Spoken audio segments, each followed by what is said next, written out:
Wicker Park arose as a result of the fire of 1871 as an alternative to the Anglo-Protestants living on the lakefront. This was an area where rich Germans and Scandinavians settled. The architecture of Wicker Park was also influenced as people began to build out of brick and stone rather than flammable material, in an attempt to avoid another disaster such as the fire.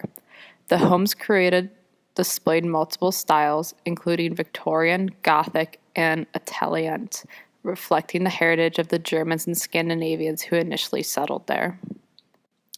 By the late 19th century, Wicker Park also became the residence of working-class African Americans, Eastern Europeans, and labor activists.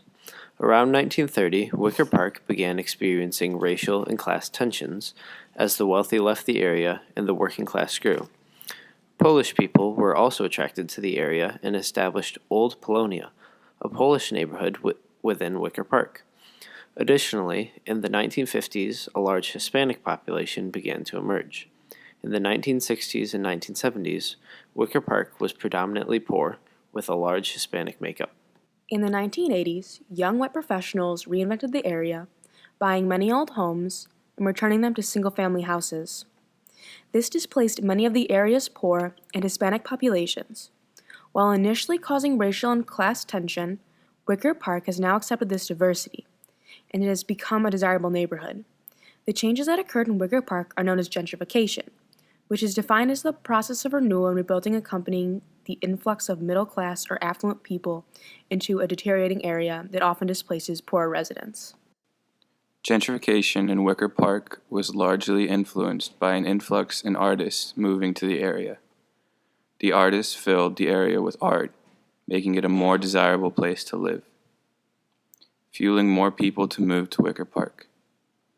This brought in a large population of young, rich, white professionals into the area, making gentrification in Wicker Park largely based upon real estate.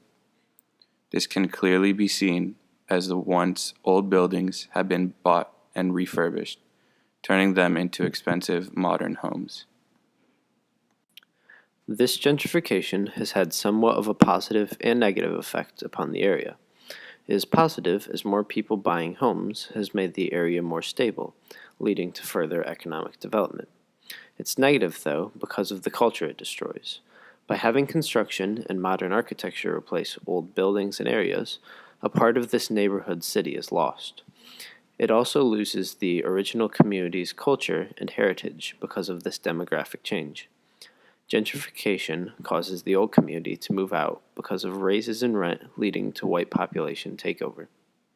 Gentrification also has greatly affected the artists that begin the process, as housing prices continue to rise to levels that they are unable to afford, forcing them out of the area along with the original community.